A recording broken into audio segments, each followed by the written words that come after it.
SM Store, amanah dalam muamalah. Pernah sahabat Mu'ad bin Jabal ini berboncengan dengan Nabi SAW dalam sebuah perjalanan. Maka kemudian Nabi SAW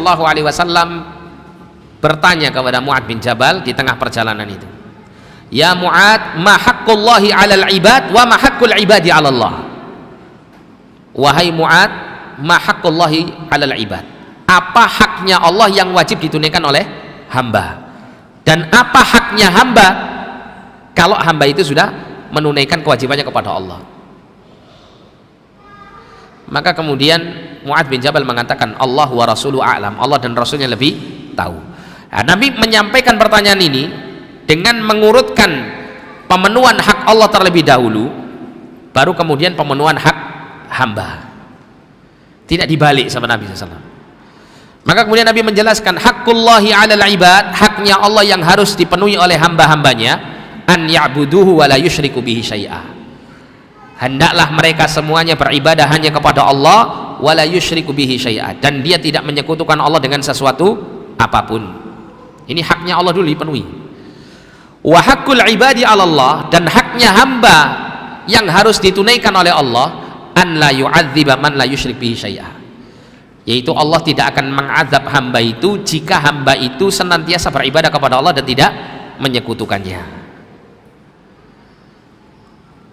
Nah, sehingga pemenuhan hak Allah lebih didahulukan, baru kemudian hak hamba tersebut dipenuhi oleh Allah Subhanahu wa taala.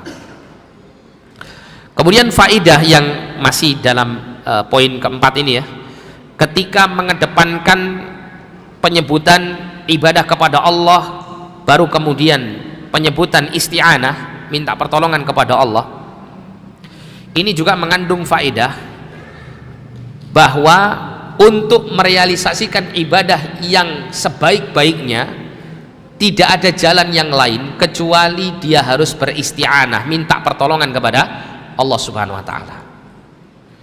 Kalau orang itu ingin melakukan ibadah itu dengan sebaik-baiknya, maka dia juga harus mohon pertolongan kepada Allah untuk bisa melaksanakan ibadah itu dengan sebaik-baiknya, tidak dengan mengedepankan kemampuan diri sendiri.